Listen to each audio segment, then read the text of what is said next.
catéchèse dénommée les soirées de la foi. 4 week-ends d'enseignement et d'intercession pour approfondir la foi chrétienne et le contenu du credo. Thème, je crois. C'est le credo, c'est notre credo. Frères et sœurs, bonsoir à tous. C'est avec beaucoup de joie, beaucoup de bonheur et de grâce que je vous retrouve encore pour ce direct, les catéchèses sur la foi, les catéchèses, les soirées de la foi, les catéchèses sur le credo. Je voudrais souhaiter la bienvenue à chacun de vous, votre frère et ami, le Père Donald Wallin. Aujourd'hui, encore, 3e jour de notre catéchèse, de nos soirées sur la foi. Aujourd'hui, nous abordons toujours le premier article de foi. Aujourd'hui, nous sommes au 3e point du premier article de foi sur le credo. Comme vous le savez, comme il vous a été présenté, le premier article de foi sur le credo porte sur Dieu le Père. Hier, nous étions avec notre frère, le Père Moïse Karim, avec qui nous avons parlé, abordé la question de la paternité du Père. Et le premier jour, c'est-à-dire le vendredi, nous avons abordé la question de croire en un seul Dieu. Je crois en un seul Dieu, la question du croire. Et vous étiez en compagnie le vendredi, au premier jour du catéchèse, vous étiez avec votre ami et frère, le Père Donald Wally. Voilà, frères et sœurs, chers amis internautes, nous allons démarrer par la prière. Comme vous le savez, nous sommes dans ce temps de catéchèse, c'est aussi un temps de prière, un temps de recueillement, un temps pour nous connecter au Seigneur. Demandons la grâce de son Esprit. Au nom du Père et du Fils et du Saint-Esprit. Amen. Invoquons l'Esprit Saint au travers du Veni Creator, la prière d'invocation de l'Esprit Saint, la prière de l'Église. Viens, Esprit Saint, viens, Esprit Créateur, nous visiter. Viens éclairer l'âme de tes fils. Emplis nos cœurs de grâce et de lumière. Toi qui créas toutes choses avec amour. Toi, le don, l'envoyé du Dieu très haut. Tu t'es fait pour nous le défenseur. Tu es l'amour, le feu, la source vive, force et douceur de la grâce du Seigneur. Donne-nous les 7 dons de ton amour. Toi, le don qui œuvre au nom du Père. Toi dont il nous promit le règne et la venue. Toi qui inspires nos langues pour te chanter. Mets en nos cœurs ta clarté. Embrase-nous. En nos cœurs répand l'amour du Père. Viens fortifier nos corps dans leur faiblesse et donne-nous ta vigueur éternelle. Chasse au loin l'ennemi qui nous menace. À toi de nous donner la paix, afin que nous marchions sous ta conduite et que nos vies soient lavées de tout péché. Fais-nous voir le visage du Très-Haut et révèle-nous celui du Fils. Et toi, l'Esprit commun qui les rassemble, viens en nos cœurs, car jamais nous croyons en toi. Gloire à Dieu, notre Père dans les cieux. Gloire au Fils qui monte des enfers. Gloire à l'Esprit de force et de sagesse dans tous les siècles des siècles. Amen. Seigneur Esprit Saint, c'est toi qui nous instruis, c'est toi qui nous fais connaître le mystère de la Trinité. Tu es l'Esprit du Père et du Fils. En ce 3e jour de catéchèse, fais-nous découvrir qui est le Père. Nous allons ensemble invoquer, faire la litanie au Père. Comme le Père Moïse l'a dit hier, demandons au Seigneur la grâce de l'expérience du Père, d'accueillir le Père, d'accueillir Dieu, notre Dieu comme notre Père. Nous disons comme invocation, comme refrain d'invocation, comme réponse d'invocation, nous t'adorons. Dieu le Père qui exulte de joie et danse pour nous, nous t'adorons. Dieu le Père éternel, ta joie est notre forteresse, nous t'adorons. Dieu le Père qui a glorifié ton Fils Jésus, nous t'adorons. Dieu le Père qui a remis tout pouvoir à Jésus, nous t'adorons. Dieu le Père qui fait de nous tes enfants en Jésus-Christ, nous t'adorons. Dieu le Père dont la parole est vérité, nous t'adorons. Dieu le Père qui est lumière, nous t'adorons. Dieu le Père à qui appartiennent le règne, la puissance et la gloire, nous t'adorons. Dieu le Père qui est le Dieu des bénédictions, nous t'adorons. Père éternel, toi qui as envoyé ton Fils pour enlever le péché du monde. Prends pitié de nous. Nous disons, exauce-nous, Seigneur. Père éternel, toi qui as envoyé ton Fils pour sauver tous les hommes, exauce-nous, Seigneur. Nous disons, écoute-nous, Seigneur. Père éternel, qui as envoyé ton Fils pour enlever les péchés du monde, exauce-nous, Seigneur. Père éternel, qui nous a libérés par le sang de ton Fils, exauce-nous, Seigneur. Ô Père éternel, nous t'offrons en sacrifice cette louange, cette supplication et cette adoration. Fais de nous des enfants dociles à tes commandements et des instruments de paix pour le monde. Emplis nos cœurs de ton esprit d'amour. Délivre-nous de tout mal et manifeste-nous ta tendresse. En union avec le cœur immaculé de Marie, nous implorons ta miséricorde par Jésus le Christ, notre Seigneur et notre Dieu, qui vit et règne avec toi dans l'unité du Saint-Esprit, maintenant et pour les siècles des siècles. Amen. Et nous allons, après l'invocation au Père, nous allons professer ensemble notre foi, puisqu'il s'agit de catéchèse sur le credo. Disons ensemble le credo, notre credo, ce en quoi nous croyons. Affirmons que nous croyons en Dieu, nous croyons au Père, nous croyons au Fils, nous croyons à l'Esprit Saint.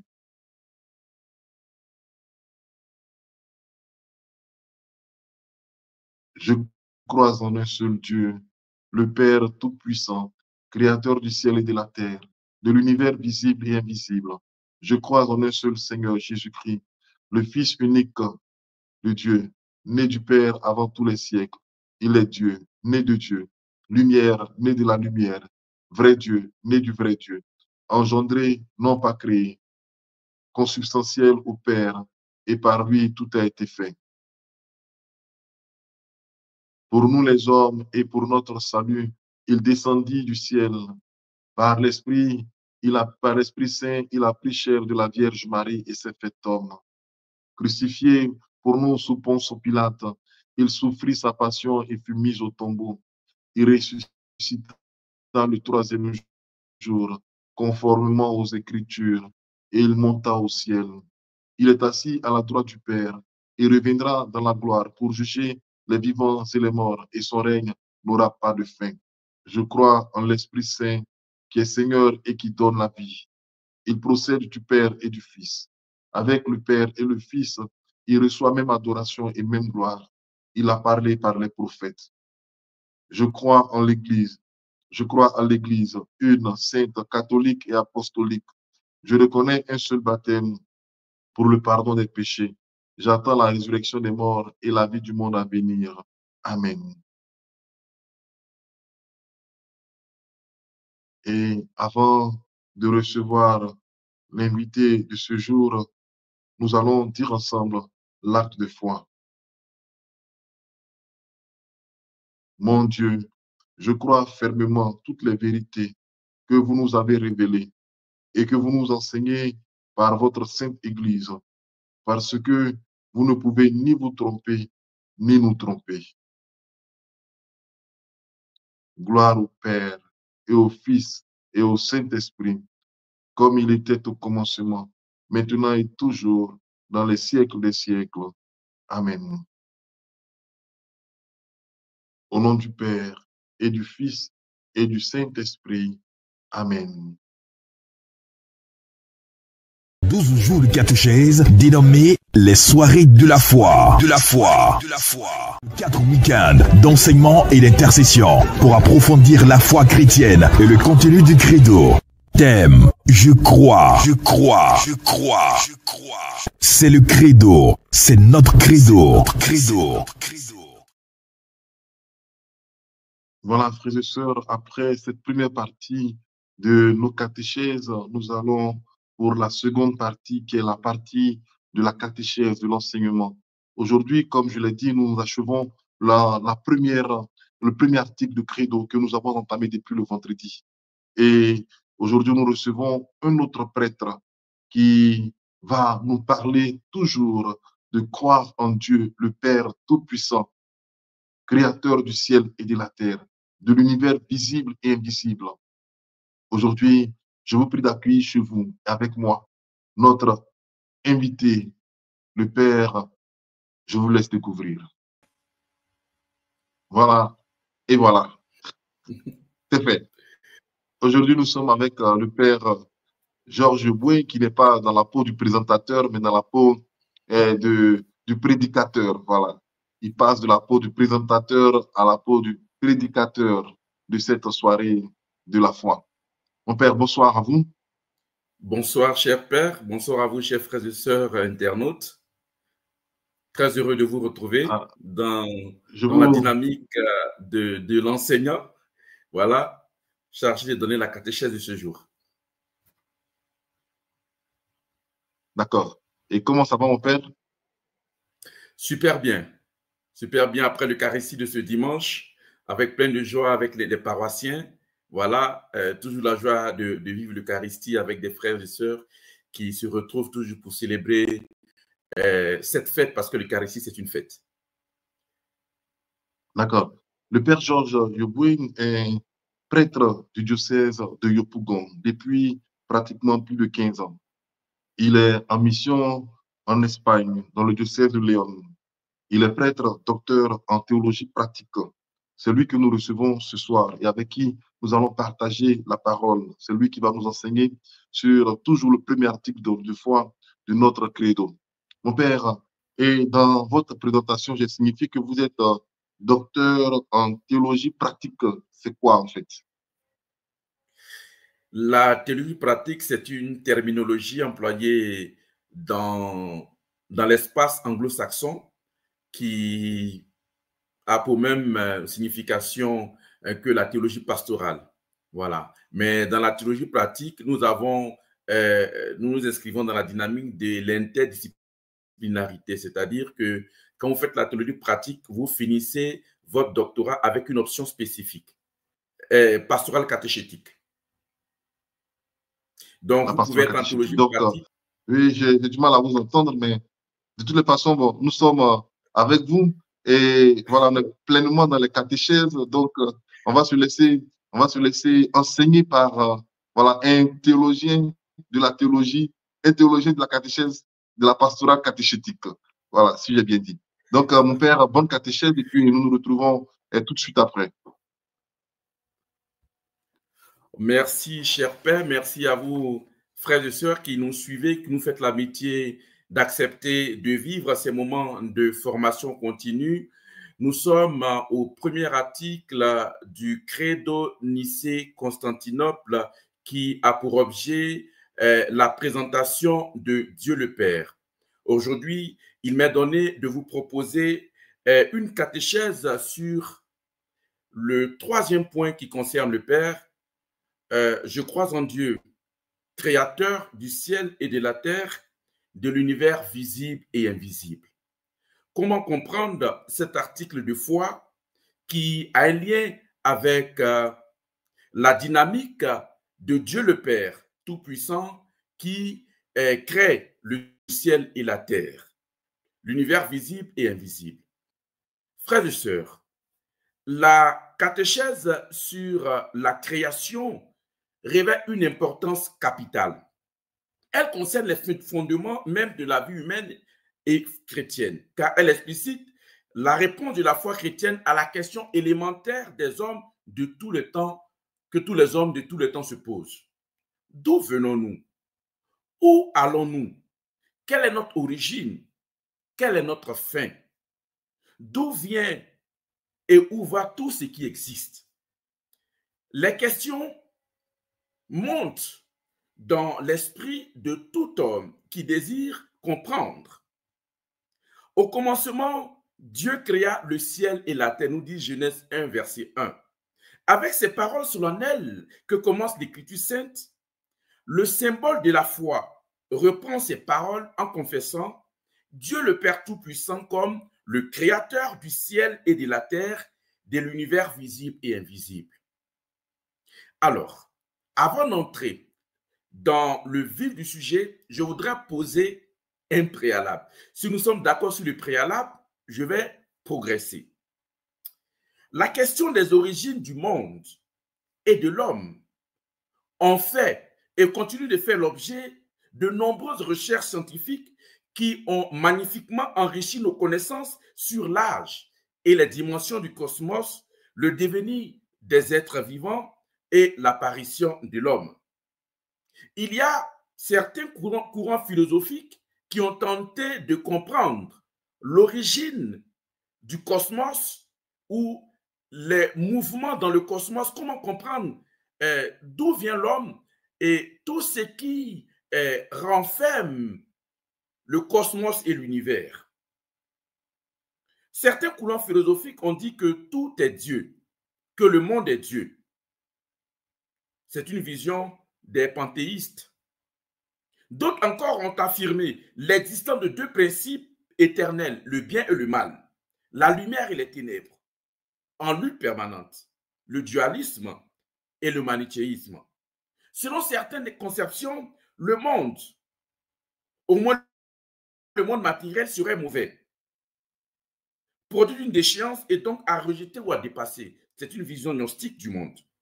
D'autres admettent que le monde a été fait par Dieu, mais à la manière d'un horloger qu'il aurait une fois fait abandonné à lui-même. C'est une vision déiste. D'autres, enfin, n'acceptent aucune origine transcendante du monde, mais y voient le pur jeu d'une matière qui aurait déjà existé, ceux qui sont dans la vision ou dans la théorie évolutionniste. Chaque courant ou chaque vision philosophique, dans sa dynamique de compréhension, de comprendre l'origine du monde, a sa valeur et permet de mettre en lumière la quête de l'homme. Dans certaines cultures, le mystère de l'origine du monde est une question qui préoccupe l'humanité. Pour y répondre, on a parfois, pour certains, utilisé ou usé de l'imagination sur la cosmogonie, sur l'univers. Dans nos cultures, il y a des mythes sur l'origine de la création, l'origine du monde. Peut-être que chez vous, dans votre groupe ethnique, dans votre région, dans votre tribu, il y a des mythes qui relatent soit l'origine du village, l'origine du premier homme, ou l'origine même de comment la nature a existé. Comme je l'ai dit précédemment, cela permet de comprendre le désir de l'homme de comprendre ce qui l'environne et de ce qui l'entoure. L'homme a toujours ce désir en lui de comprendre l'univers qui l'environne. Les chrétiens, dans la dynamique du christianisme, dans le premier livre de la Bible, dans l'ordre chronologique, nous avons le livre de la Genèse, Genèse chapitre 1er, verset 1 au verset 11, qui relate l'histoire de la création du monde, comment l'homme a été conçu et comment la création a été conçue. J'ai voulu poser ce préalable pour que nous puissions comprendre la suite que je vais dire, puisque ma réflexion que je propose s'inscrit dans la dynamique de comprendre comment l'Église appréhende la création et l'univers dans son entièreté. Beaucoup de critiques, beaucoup d'exégèses, beaucoup d'exégètes, notamment le père Marie-Joseph Lagrange, qui est un exégète catholique bien connu, qui tente de nous donner une réflexion sur la compréhension du livre de la Genèse. Est-ce que, tel que nous propose le livre de la Genèse, c'est ainsi que le monde a été fait? Le père Marie-Joseph Lagrange explique qu'il faut distinguer dans le récit de la création, Genèse 1, verset 1 au verset 11, ce qui relève du cadre littéraire et ce qui relève du contenu historique et théologique. Ceux qui ont écrit le récit de la création, parce que dans le récit de la création, il y en a plusieurs auteurs. L'auteur du récit sacerdotal de Genèse 1 se propose de nous offrir un enseignement sur la création.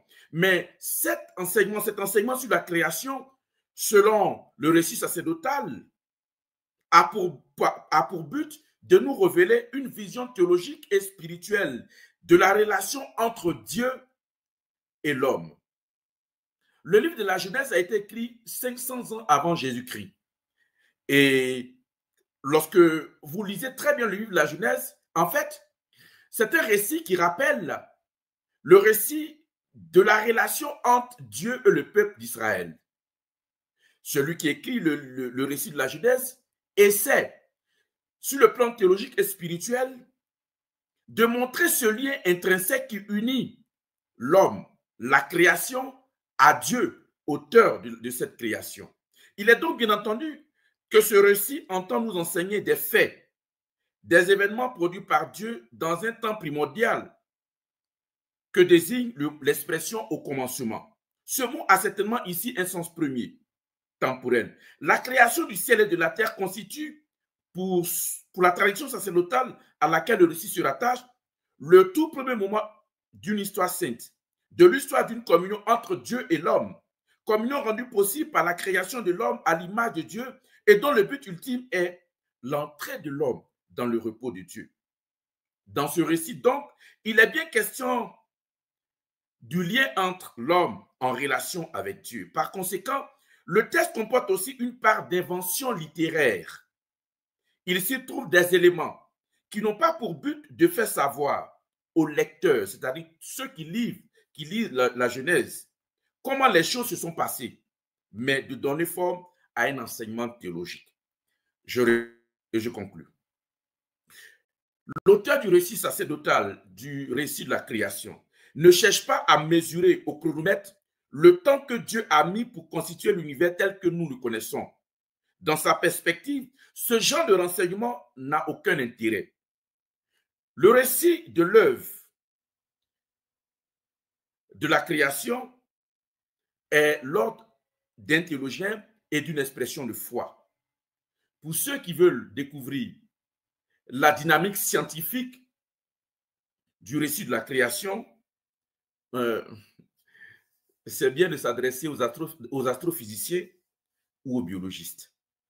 En clair, le récit de la création de la Genèse n'a pas été écrit dans un but scientifique, mais plutôt théologique et spirituel. Il recherche à expliquer les origines du monde et de l'humanité, ainsi que le rôle de Dieu dans ce processus. Si on est d'accord dans ce préalable, je peux poursuivre ma catéchèse. D'accord?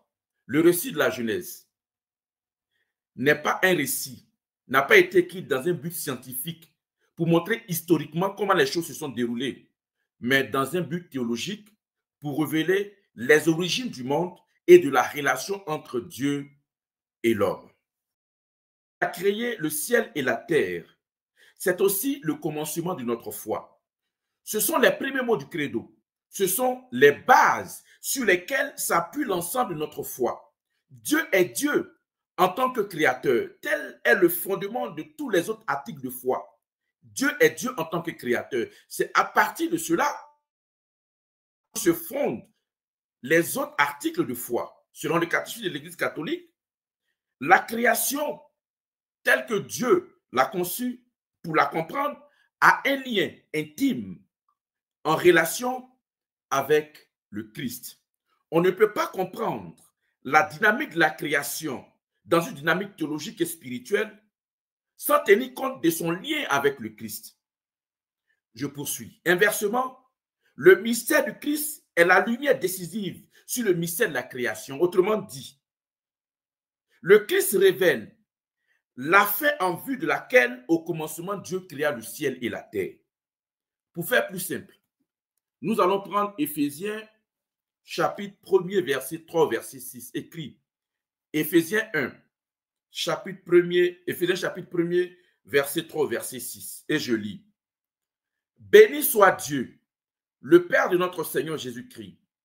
Il nous a bénis de toute bénédiction spirituelle dans les cieux en Christ.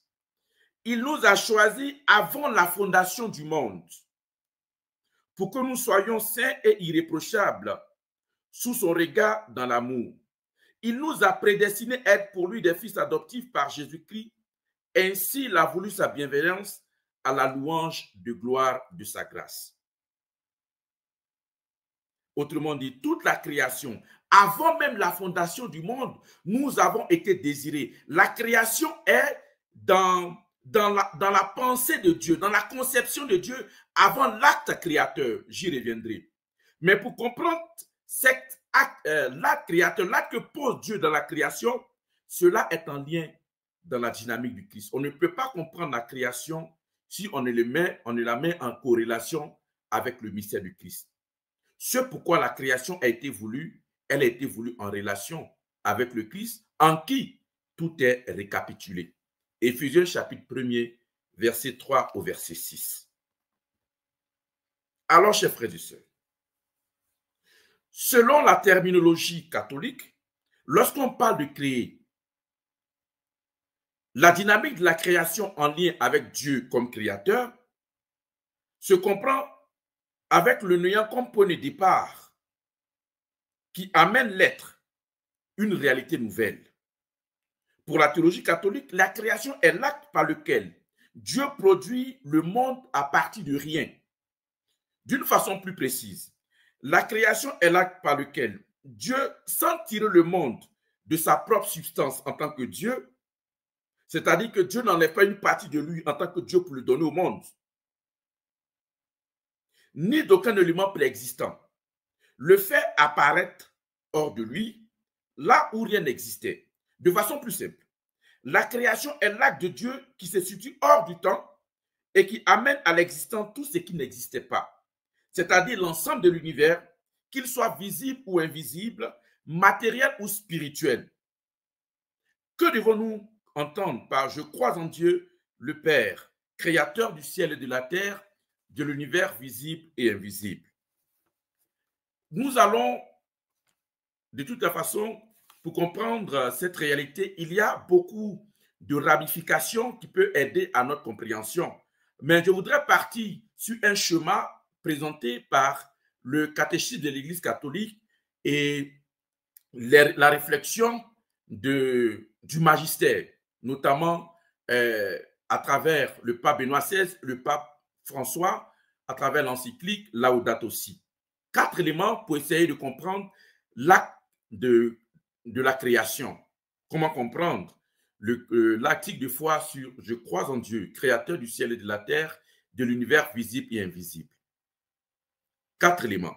Premièrement, la doctrine catholique sur la création affirme qu'il y a au commencement un absolu. Au commencement, Dieu créa le ciel et la terre et que ce commencement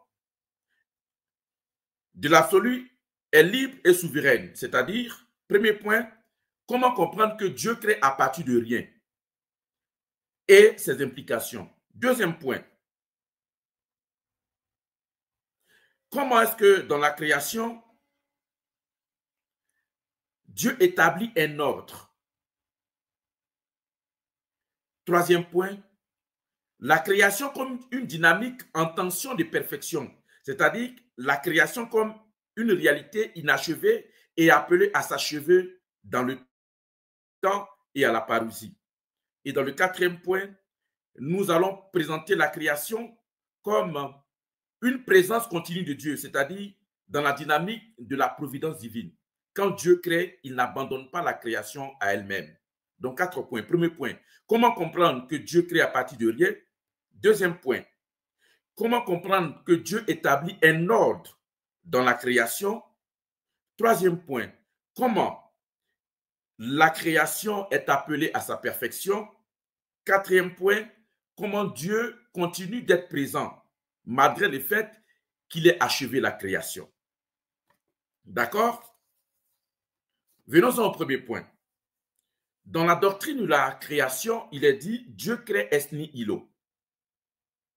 Le prologue de Saint Jean que nous avons entendu dans l'évangile du deuxième dimanche du temps de l'Avent de cette année liturgique, le prologue parle de l'action du Verbe, par qui tout a été fait, sans qui rien n'a été fait.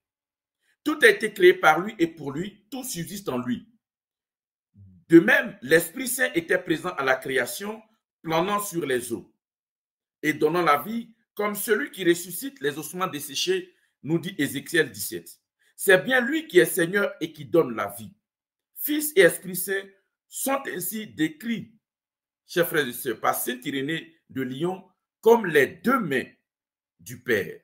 Autrement dit, dans l'acte de création, il y a à la fois la dynamique trinitaire, le Père, le Fils et l'Esprit Saint.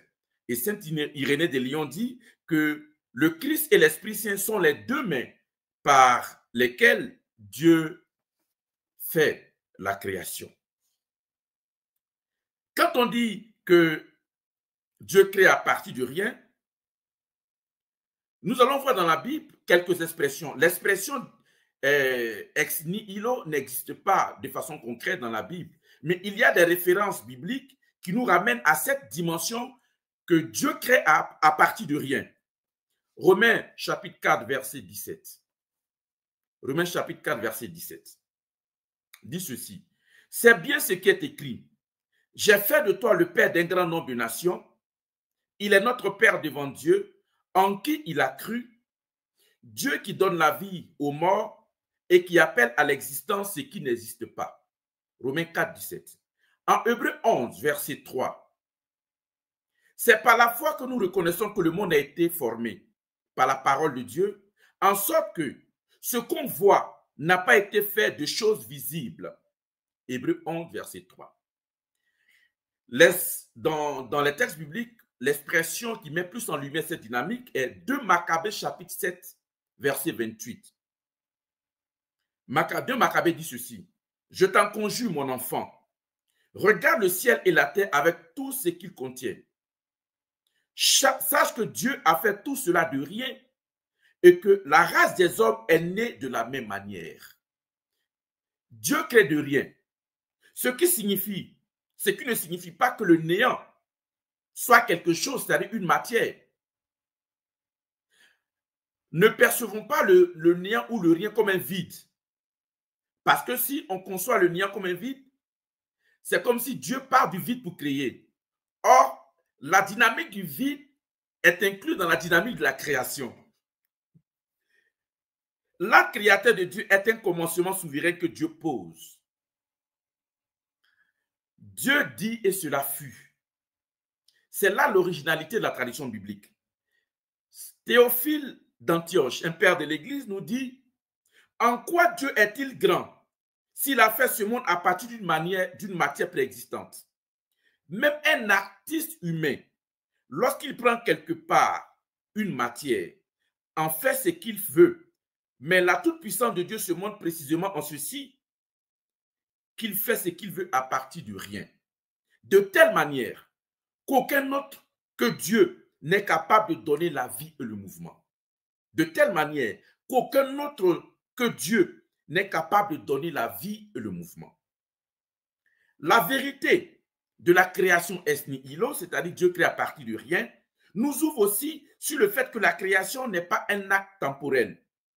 Lorsque Genèse 1, verset 1 dit au commencement Dieu créa, comment devons-nous comprendre cela? La foi en création affirme que Dieu a créé, que Dieu ne crée pas dans le temps. À un certain moment, dans une certaine chronologie, nous avons lu Éphésiens 1, verset 3, verset 6. C'est-à-dire que depuis toute éternité, la création était dans la pensée et dans la vision de Dieu avant même l'acte créateur. Il faut donc distinguer l'acte créateur ponctuel. Quand Dieu dit que la lumière et la lumière vient, ici, le temps se met en mouvement.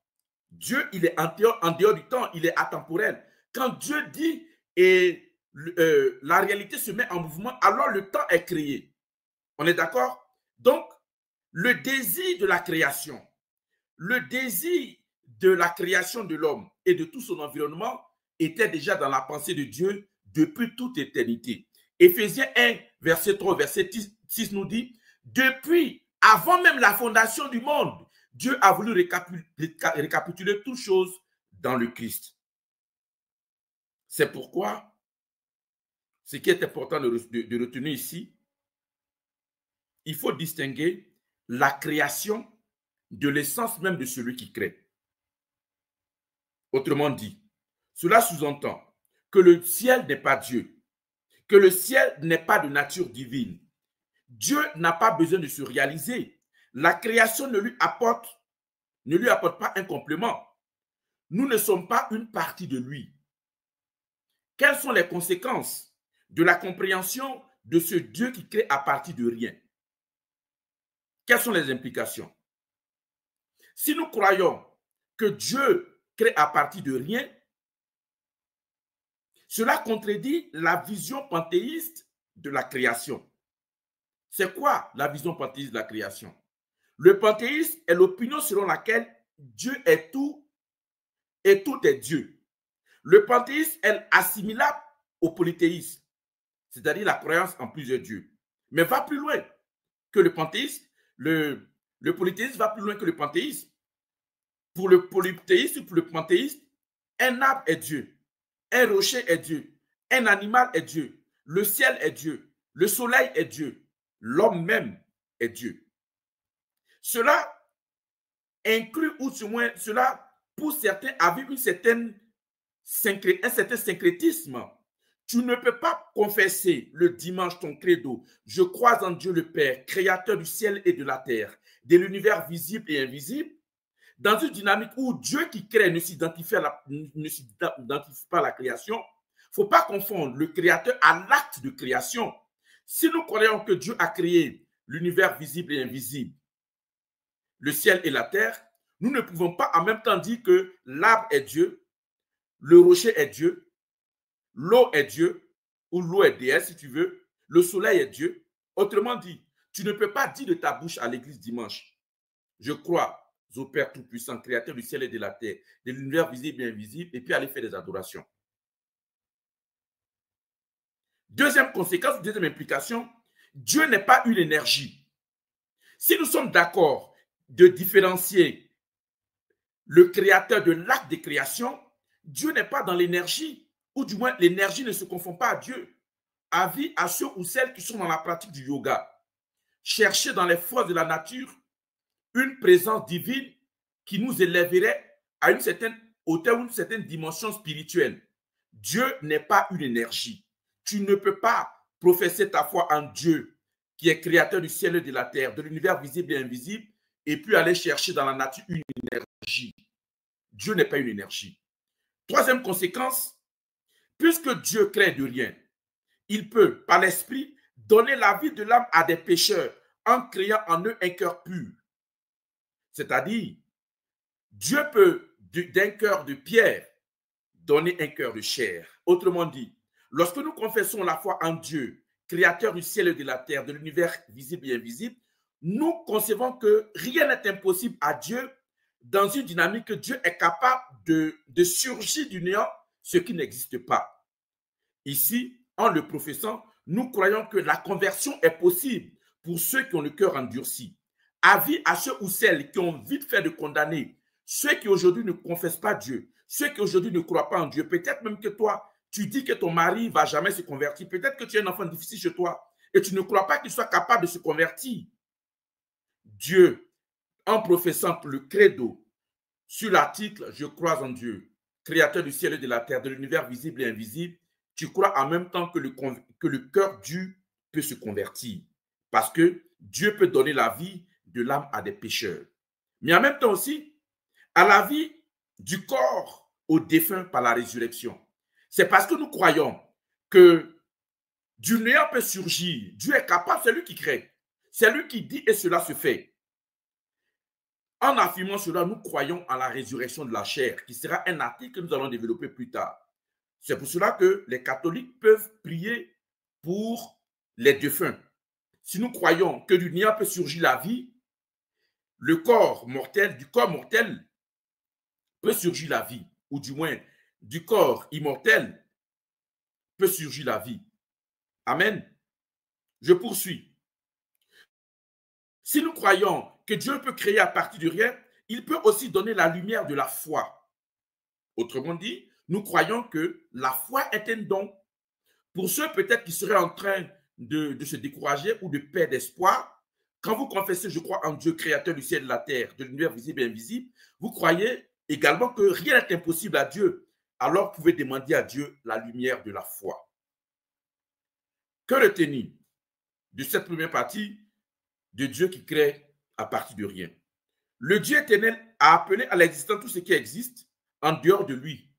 Quand on dit création du ciel et de la terre, de l'univers visible et invisible, en fait, on veut dire Dieu est l'auteur de la totalité de la création. Et je poursuis. Deuxième dynamique pour comprendre le credo. Je crois en Dieu Père, créateur du ciel et de la terre, de l'univers visible et invisible. Cela implique, deuxièmement, que Dieu, on croit que Dieu a établi un ordre dans la création. Lorsque vous lisez le livre de la Genèse, qui a un but théologique pour comprendre l'origine de ce qui existe et comment Dieu, dans sa souveraine volonté, établit dans la création n'est pas un chaos. Tout est régi dans la création de façon harmonieuse. Dans Genèse 1, il a dit que Dieu crée chacun selon son espèce, en parlant des animaux et des reptiles. Ainsi, dans la perspective biblique, la diversité ne relève pas d'un accident, ni d'un hasard. La diversité dans l'ordre de la création n'est pas un hasard, Si nous sommes différents les uns des autres, ce n'est pas un hasard. S'il y a les noirs, il y a les blancs, il y a les courts, il y a les grands, il y a l'homme, il y a la femme, ce n'est pas un hasard. D'accord? Il y a une diversité. Cela montre qu'il y a une harmonie dans la création, mais en même temps, Dieu, dans cette harmonie de la création, établit l'homme au sommet de cette création. L'homme est la seule créature sur terre que Dieu a voulu pour elle-même. Dieu a créé le monde comme un don qui lui est adressé, comme un héritage qui lui a été destiné. En Genèse chapitre 1, verset 26, vous avez vu, le récit de la Genèse termine avec la création de l'homme et de la femme. C'est-à-dire que tout est créé et puis à la fin, Dieu établit l'homme. Genèse 1, 26 jusqu'à Genèse 2, 1er. Dieu dit, faisons l'homme à notre image, selon notre ressemblance. Dieu créa l'homme à son image. À l'homme, à l'image de Dieu, il le créa. Il les créa homme et femme. Et Dieu vit tout ce qu'il avait fait. Et voici, cela était très bon. Il y eut un soir, il y eut un matin, c'était le 6e jour. Genèse 2, verset 1 dit, ainsi furent achevés le ciel et la terre et tout leur déploiement. Autrement dit, l'homme surgit dans la création comme un don que Dieu lui fait. Quelles sont les implications de cette dynamique harmonique de la création et de cet ordre que Dieu établit dans la création? Comment est-ce que nous pouvons comprendre cela et quelles sont les implications que cela relève? Première chose, cela relève la dignité de l'homme, de l'être humain. La question que je voudrais vous poser ce soir, quelle est la mesure qui permet de détecter la dignité de l'homme? Aujourd'hui, la mesure de la dignité de l'homme est ce qu'il possède. On te donne de la valeur pour ce que tu as, non pas pour ce que tu es. Aujourd'hui, ceux qui n'ont pas grand moyen, ceux qui ne sont pas des personnes d'influence, n'ont pas de la dignité à faire valoir. La question que je voudrais vous poser encore, quel est le regard que vous portez sur votre frère ou votre soeur qui travaille dans votre service, celui qui vous ouvre le portail, celui qui est au bas de l'escalier quand vous arrivez au travail, celui qui ouvre la portière de la voiture, comment est-ce que vous le regardez? Si vous confessez, je crois en Dieu, créateur du ciel et de la terre, de l'univers visible et invisible, vous devrez croire également que Dieu a établi un ordre et dans cette création, il a donné la dignité à l'homme. Quelle est la mesure qui permet de déterminer la dignité de l'homme? Avec quel regard vous regardez vos frères et sœurs des groupes ethniques différents, de telle ou telle nationalité? Et je poursuis. L'autre implication de la dynamique harmonique de la création et de l'ordre établi par Dieu nous permet de découvrir que nous avons été voulus par Dieu. Nous ne sommes pas infaits d'un hasard. C'est pour cela que nous devons nous accepter. Accepte-toi tel que tu es. Je m'adresse à toutes ces personnes qui ont un complexe dans leur corps, dans leur manière de se concevoir. Tu as un complexe à cause de ton corps, à cause de ta forme, à cause de ta manière d'être, à cause de ta famille. Tu as un complexe, tu as de la dignité, tu as de la valeur. Tu as été voulu par Dieu. J'ai dit tout à l'heure, l'homme est la seule créature sur terre que Dieu a voulu pour elle-même. Il dit, faisons l'homme à notre image. L'homme est le vis-à-vis de Dieu. Comment est-ce que tu te vois? Est-ce que tu es complexé de toi-même? Je poursuis. Troisième dynamique qui nous permet de comprendre la réalité de Dieu comme créateur de l'univers visible et invisible. Et la création comme événement inachevé que Dieu donne à l'homme de poursuivre. En Genèse 1, 27, 28, que j'ai lu tout à l'heure, Dieu créa l'homme à son image. À l'image de Dieu, il le créa. Il les créa hommes et femmes. Dieu les bénit et leur dit, soyez féconds et multipliez-vous, remplissez la terre et soumettez-la. Soyez les maîtres des poissons de la mer, des oiseaux du ciel et de tous les animaux qui vont et viennent sur la terre. L'homme donc rentre dans une dynamique de co-création avec Dieu. C'est-à-dire que l'homme continue la création. Mais cela ne veut pas dire, frères et sœurs, que la création est imparfaite. Mais le monde créé est en évolution. Le monde créé est en cheminement. Et Dieu a voulu s'associer en toute liberté. La dynamique de l'homme comme co-créateur. L'homme est appelé à continuer l'œuvre de la création à travers les innovations technologiques et scientifiques. Cependant, cela ne signifie pas que Dieu abandonne la création. C'est lui qui inspire les scientifiques, les chercheurs. C'est pourquoi le pape François, dans son encyclique Laudato Si, numéro 102, va dire « Il est juste de se réjouir face à ces progrès et de s'enthousiasmer devant les grandes possibilités que nous offrent ces constantes nouveautés. Parce que la science et la technologie sont un produit merveilleux de la créativité humaine. » Et puis, écoutez la suite. Le pape termine pour dire ce don de Dieu. C'est-à-dire, la créativité humaine est un don de Dieu. Dans cette dynamique de l'homme comme co-créateur, Dieu donne à l'homme la capacité de découvrir ou de découverte. L'homme est donc co-créateur. Cela ne signifie pas que la création est imparfaite. C'est ici que joue le rôle de la liberté de Dieu dans une dynamique de création. Qu'est-ce que cela implique? Cela implique que nous devons éviter, cela implique, chers frères et sœurs, que nous devons prendre soin de notre environnement, si l'homme est co-créateur. Avis à tous ceux qui sont maîtres dans le gaspillage. Gaspillage de nourriture, gaspillage de l'eau, gaspillage d'électricité. Je m'adresse ici à ceux qui sont sur le smartphone et puis qui ont la télécommande, la télé allumée. Pendant que tu as la télé allumée et puis tu es sur ton smartphone. Avis à vous.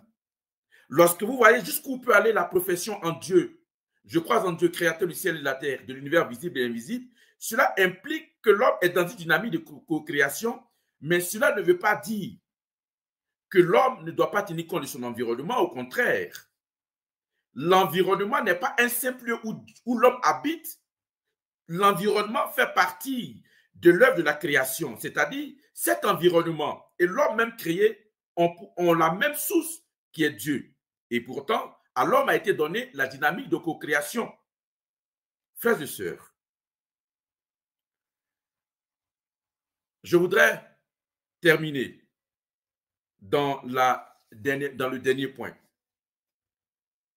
Quand Dieu crée, Dieu n'abandonne pas la création à son sort. Selon la tradition théologique, ce qu'on appelle la providence divine, la providence est l'attribut divin qui désigne les dispositions par lesquelles Dieu gouverne les choses de la création selon ses fins. Providence vient du grec pronoia et fut traduit par le latin providentia. Cela signifie avant, antérieurement à, en faveur de, dans l'intérêt de, apercevoir, voir, avoir à l'esprit, dans la pensée.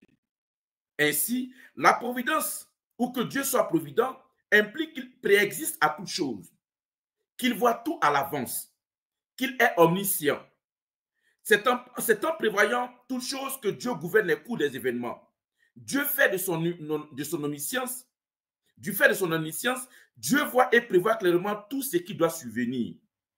Cela signifie que le cours des événements, ou encore un événement particulier, que l'on pourrait qualifier de hasard n'est pas le produit des circonstances aléatoires, mais issu de l'action bienveillante d'une puissance divine, généralement Dieu.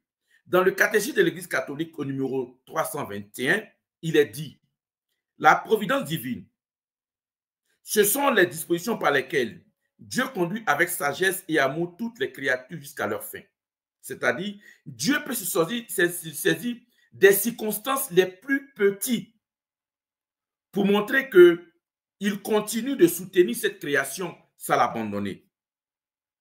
Cela nous permet de déduire ceci. Voici les implications. Si Dieu est omniscient, si Dieu voit en avance, si Dieu n'abandonne pas la création, c'est-à-dire que Dieu prévient ce qui va arriver, nous sommes appelés à sortir de la résignation. Tous ceux qui croient que c'est fini, tous ceux ou celles qui veulent abandonner, je voudrais dire qu'il y a encore de la possibilité. Croire en Dieu créateur du ciel et de la terre, de l'univers visible et invisible, c'est croire que Dieu n'a pas créé le monde pour l'oublier. Dieu ne t'a pas oublié. Cela sous-entend que tu ne dois pas te résigner. La vie n'est pas une fatalité. Tu peux traverser une situation difficile, mais Dieu peut se saisir des circonstances pour te montrer qu'il n'a pas abandonné la création ou la créature que tu es. Il faut donc, frères et sœurs, sortir de l'anxiété. Je vous donne l'histoire de Joseph. Genèse chapitre 40, verset 1 au verset 9. Joseph a été vendu par ses frères. Joseph a été vendu par ses frères. Genèse 50, 20, 21 dit ceci. Le mal que vous avez voulu me faire, Dieu l'a transformé en bien. Je reprends. Le mal que vous avez voulu me faire, Dieu l'a transformé en bien. Autrement dit, la famine allait surgir là où se trouvaient les frères de Joseph. Mais comme Dieu prévoit, comme Dieu ne crée pas pour abandonner la création, il prévoit, c'est-à-dire il voit en avance. La providence divine, c'est la capacité de Dieu à prévoir. Il se sert des circonstances les plus petites, les plus minimes, pour pouvoir montrer qu'il n'a pas oublié cette création. Alors que ses frères l'avaient vendu, Joseph dit, « Ce que vous avez voulu me faire en mal, Dieu l'a changé en bien. » Et je conclus. En Romains chapitre 8, verset 28, « Toute chose concourt au bien de ceux qui aiment Dieu. » Toute chose concourt au bien de ceux qui aiment Dieu. Écris ça. Romains 8, 28. « Toute chose concourt au bien de ceux qui aiment Dieu. » Frères et sœurs, je termine ma méditation. C'est vrai que j'ai été longue par une ouverture. Ça peut être une réflexion qui va se poursuivre. Vous savez, lorsque nous confessons Dieu comme créateur du ciel et de la terre, de l'univers visible et invisible, il y a la même implication dans les sacrements, notamment dans l'Eucharistie. Dans chaque Eucharistie célébrée, nous revivons ou nous revoyons cette dynamique de création. Au commencement, Dieu créa. Cette dynamique est reprise par le prologue de Saint Jean. Jean chapitre 1, verset 1. Au commencement était la parole était auprès de Dieu et la parole était Dieu. Tout s'est fait à travers la parole. Dans chaque Eucharistie célébrée, la création participe de ce mystère de la rencontre de Dieu et de l'homme. L'Eucharistie, le pain qui devient le corps du Christ, c'est le blé. Le blé, c'est de la farine cultivée par l'homme. Il a la dynamique de la terre, de la pluie, du cultivateur, du paysan. Dans la messe que nous célébrons, la création vient rencontrer Dieu. Et le pape François, dans Laudato Si, va dire, dans l'Eucharistie, la création trouve sa plus grande élévation. Dans l'Eucharistie, la plénitude est déjà réalisée. C'est le centre vital de l'univers. L'Eucharistie, il dit, en effet, l'Eucharistie est en soi un acte d'amour cosmique. Oui, cosmique. Car même lorsqu'elle est célébrée sur un petit autel d'une église de village, de campagne, l'Eucharistie est toujours célébrée en un sens sur l'autel du monde. L'Eucharistie unit le ciel et la terre. L'Eucharistie, écoutez bien, l'Eucharistie unit le ciel et la terre. Elle embrasse et pénètre toute la création. Laudato Si, numéro 236. Je voudrais qu'en confessant ou en professant votre foi en Dieu créateur du ciel et de la terre, de l'univers visible et invisible, vous ayez à l'esprit que Dieu crée à partir de rien, que Dieu a établi un ordre dans la création, que cette création est en tension, c'est-à-dire l'homme est co-créateur, et Dieu n'abandonne pas sa création. Que Dieu vous bénisse. 12 jours de catéchèse dénommés les soirées de la foi. 4 week-ends d'enseignement et d'intercession pour approfondir la foi chrétienne et le contenu du credo. Thème, je crois. C'est le credo, c'est notre credo. Voilà, mon père, en tout cas, merci pour cette catéchèse. Je crois que je ne suis pas le seul. Le père a dit, je ne suis pas le seul à être satisfait, content, comblé par cette belle catéchèse sur je crois en Dieu, le Père Tout-Puissant, mais surtout Créateur du ciel et de la terre, de l'univers visible et invisible. Et mon père, tout de suite, pose de la foi qui nous a emmené sa question, qui a répété sa question. Et si Dieu est l'unique créateur, pourquoi dans le livre de la Genèse, il dit, faisons l'homme à notre image et à notre ressemblance. Pourquoi il emploie le pluriel à ce niveau? Alors, pour répondre à Rose de la Roi, je l'ai dit dans l'introduction de ma catéchèse, en citant Saint Irénée de Lyon, lorsque vous lisez le livre de la Genèse, il est dit, Dieu dit, faisons l'homme à notre image. Si vous avez bien la référence, Dieu dit, faisons l'homme à notre image. Autrement dit, c'est toute la Trinité qui participe de la création, parce que c'est cette vie trinitaire, intra-trinitaire, cet amour entre Dieu le Père, Dieu le Fils et Dieu l'Esprit Saint qui s'exprime dans la dynamique de la création, c'est-à-dire cet amour intérieur, parce que la création est une œuvre d'amour, c'est-à-dire qu'en créant, Dieu exprime son amour, en donnant, c'est-à-dire que ce qui est en Dieu s'exprime, se donne. Et donc, j'allais dire que la création est un aspect visible de l'amour des trois personnes trinitaires. Et Saint Irénée de Lyon prend cette image en disant que dans la création, l'Esprit Saint et le Christ sont les deux bras du Père dans l'œuvre de la création. Donc, Dieu... Mais... Je t'entends bien. D'accord, j'ai quelques petits soucis de connexion ici. Mais alors, quand vous dites que c'est l'acte trinitaire qui crée, c'est-à-dire c'est la Trinité elle-même qui s'engage dans l'acte de la création, pardon. Et donc, ce n'est pas le Père qui crée. C'est le Père qui crée. Parce que dans l'acte de la création, le Verbe, qui est le Fils, est, j'allais dire, l'instrument par lequel, si je vais prendre une image, l'instrument par lequel Dieu appelle à l'existence. C'est le Verbe qui appelle à l'existence. Mais j'allais dire, Dieu comme Père est celui qui crée. Et le Fils est l'instrument par lequel cette création advient. Si je voudrais caricaturer ou utiliser des images humaines pour m'exprimer, qui peut-être ces images peuvent édulcorer le sens réel. Donc, Jésus-Christ, en tant que Fils, n'est pas créateur à la même manière du Père. Le Fils est l'instrument, comme je l'ai dit, par lequel Dieu crée. Il est le Verbe par lequel Dieu crée. Il dit et cela advient. Et comme vous l'avez vu, l'Esprit Saint qui donne vie à la création. L'Esprit Saint qui donne vie à la création. Donc, les trois personnes de la Trinité participent de la création, mais chacune des personnes dans une dynamique spécifique. D'accord, d'accord. Merci, mon père.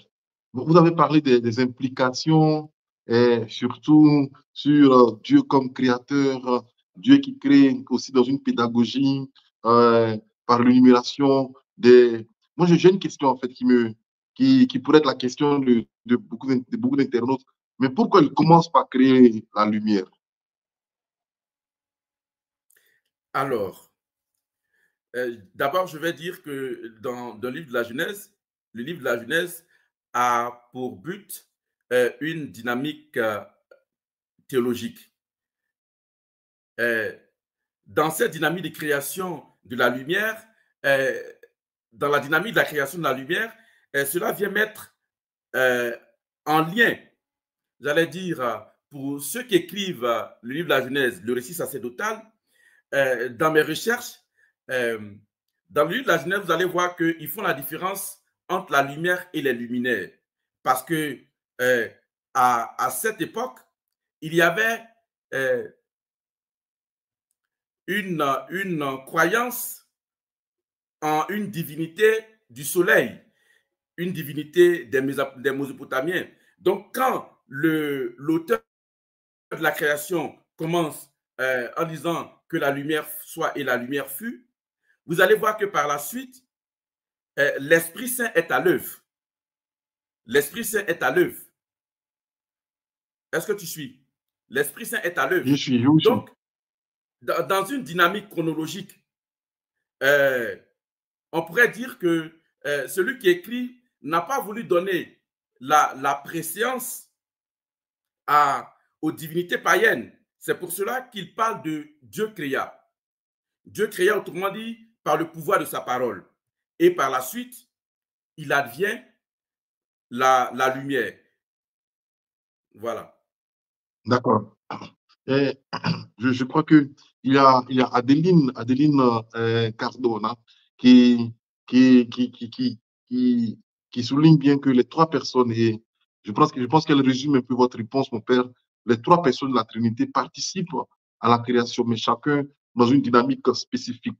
Merci Adeline. Mon père, nous sommes à la fin de ce premier tridium de catéchèse qui portait sur croire en Dieu le Père. On va terminer par la prière. Avant qu'on arrive à la prière, qu'est-ce qu'on peut retenir de tout ce premier article du Credo? Qu'est-ce qu'on peut retenir pour nous-mêmes, pour notre croissance spirituelle, de tout cet article sur la paternité de Dieu? Alors, ce que nous pouvons retenir du premier article du Credo sur le Père, d'abord, la première chose pour notre croissance spirituelle, il faut nous donner, ou inviter les fidèles ou nos frères et sœurs à redécouvrir cette proximité avec Dieu, le Père.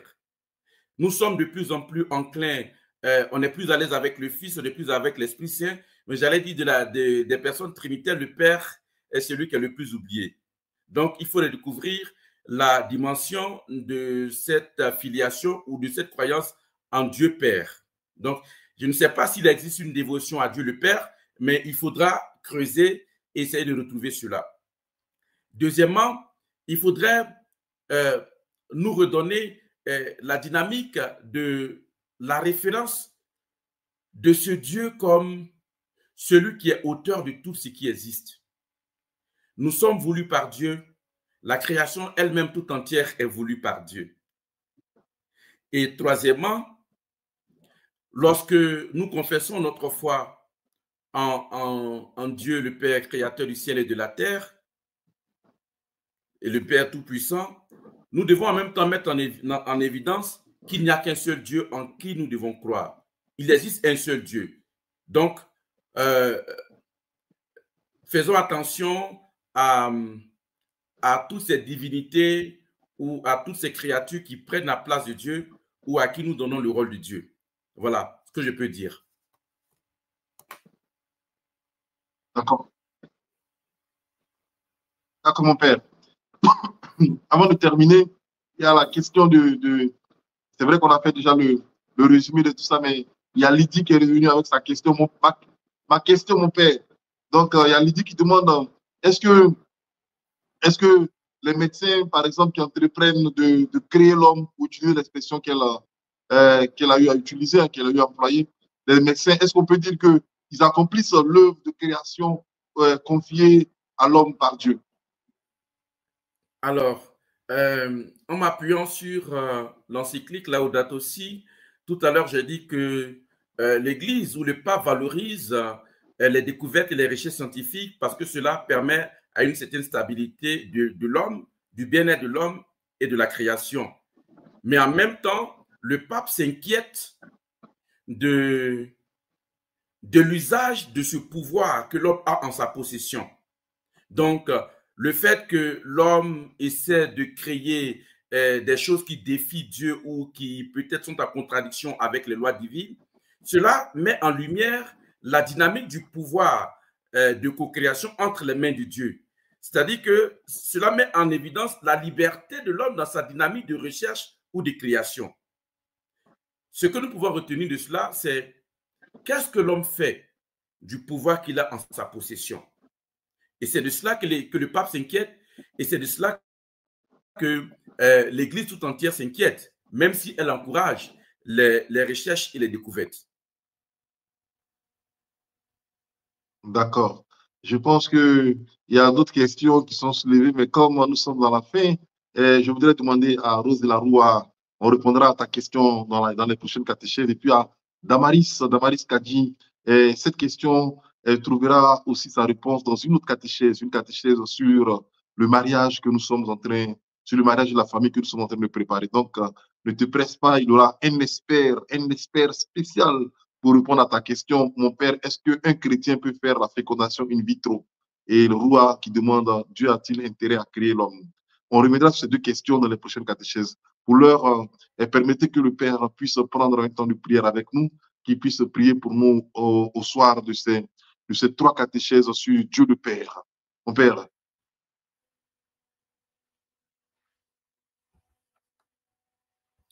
Au nom du Père et du Fils et du Saint-Esprit, chers frères et sœurs, bien-aimés dans le Seigneur, dans ce premier article du Credo, je crois en Dieu le Père Tout-Puissant, Créateur du ciel et de la terre, de l'univers visible et invisible. Nous découvrons combien Dieu Père comme Créateur, Dieu comme Tout-Puissant, ou Dieu comme Père, n'est pas reconnu et n'est pas adoré.